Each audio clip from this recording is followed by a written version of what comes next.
Congress party అధికారంలోకి వస్తే బోరంచ గ్రామ నల్లపోచమ్మకు 3.5 తులాల బంగారం ముక్కు పొడుకు సమర్పించిన కామారెడ్డి జిల్లా కేంద్రానికి చెందిన భక్తుడు దాసోజు బొట్టు శ్రీనివాసచారి. ఈ సందర్భంగా దాసోజు బొట్టు శ్రీనివాసచారి మాట్లాడారు.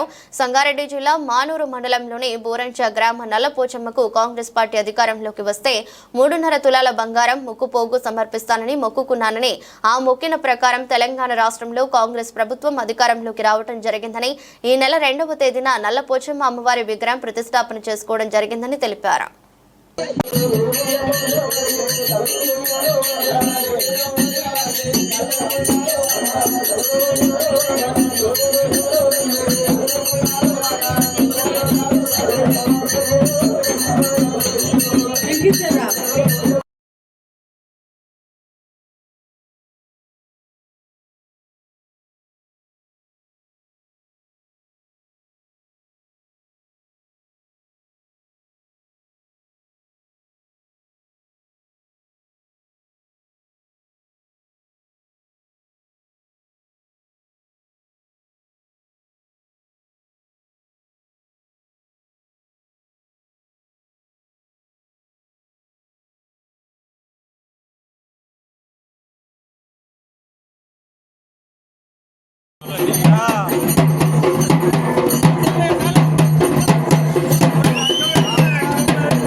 నా పేరు అమ్మవారి భక్తుని శ్రీ బోరంచ పోచమ్మ నల్లపోచమ్మ అమ్మవారి భక్తుని.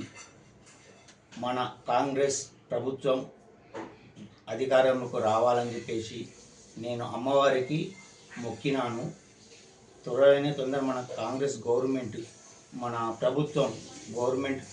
ప్రభుత్వం వచ్చింది కాబట్టి మా విలేజ్ మెదక్ జిల్లా గ్రామం పాతూరు, ఆ విలేజ్లో గుడి కట్టిస్తని మొక్కుకున్న. మన కాంగ్రెస్ గవర్నమెంట్ వచ్చింది కాబట్టి నేను 2 గుంటల భూమి ఇవ్వడం జరిగింది. గుడి కట్టించిన, అమ్మవారి విగ్రహం కూడా ఇప్పించిన, 2 సింహాలు కూడా ఇప్పించిన. నిన్న 2వ తారీఖు నాడు ప్రతిష్ఠ చేసిన విగ్రహ ప్రతిష్ఠ. మన గవర్నమెంట్ వచ్చింది, చాలా సంతోషం.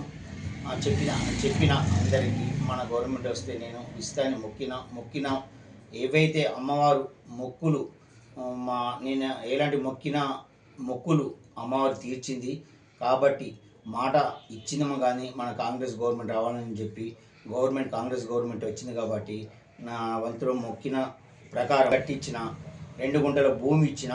2 గుంటల భూమి ఇచ్చిన తర్వాత గుడి కట్టిన, విగ్రహం ఇప్పించిన, 2 సింహాలు ఇప్పించిన. విగ్రహ ప్రతిష్ఠ మొత్తం నేనే చేయించిన, మొత్తం నిలబడి అక్కడ ఉండి మొత్తం నేనే చేసిన. మన కాంగ్రెస్ గవర్నమెంట్ వచ్చింది కాబట్టి నాకు చాలా సంతోషము. రావాలని మొక్కిన అమ్మవారు చాలా ప్రతిష్టమైన అమ్మవారు. మొక్కిన కోరికలు తొందరగా నెరవేరుస్తుంది. ఇప్పుడు నేను కామారెడ్డిలో ఉంటున్నా. అక్కడ నారాయణ గేటు దగ్గర బోరంచమ్మ గుడి ఉన్నది, నల్లపోచమ్మ. ఊరు పేరు బోరంచ. అమ్మవారు కూడా బోరంచ పోచమ్మ అమ్మవారి గుడి. మన కాంగ్రెస్ గవర్నమెంట్లో ఉన్నప్పుడు నేను మొక్కినాను. అమ్మవారి గుడి ఎండోమెంట్ కావాలని చెప్పేసి మొక్కిన. అందరు ప్రజల సమక్షేపంలో ఎండోమెంట్ అయితేనే నేను గుడికి వచ్చి మళ్ళీ నేను ఒక మొక్కు తీర్చుకుంటాను. తొందరనే అమ్మవారు కృపా కటాక్షంతో మన కాంగ్రెస్ గవర్నమెంట్లో ఎండోమెంట్ అయింది. బోరంచమ్మ గుడి నారాయణ గేట్ దగ్గర. మన సార్ ఎంపీ గారు సురేష్ శెట్కర్ సార్ గారు కూడా నేను అప్పుడు ఫోన్ చేయడం జరిగింది. సార్ కూడా స్పందించిండు. తర్వాత వెంటనే నా మొక్కు తీర్చుకున్న. 3 తులాలన్నర ముక్కు పోగు అమ్మవారికి చేయించిన. ఆ అమ్మవారి ముక్కు పోగు కూడా మన సురేష్ శెట్కర్ సార్ గారు వచ్చినప్పుడు కూడా ఆ ముక్కు పోగు పెట్టిండ్రు అమ్మవారికి.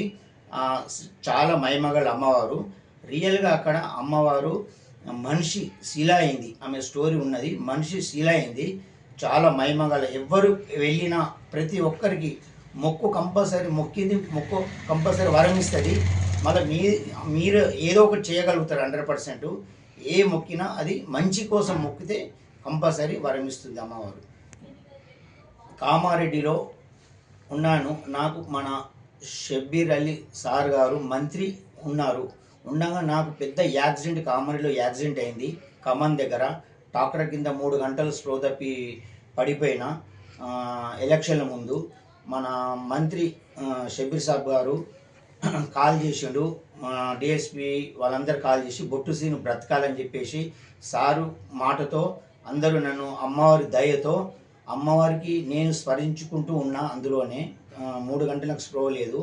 అమ్మవారి దయ వలన యాక్సిడెంట్లో నుంచి కూడా నేను బ్రతికి బయటపడ్డా. ఇప్పటికీ మొత్తం రాడ్స్ ఉన్నాయి.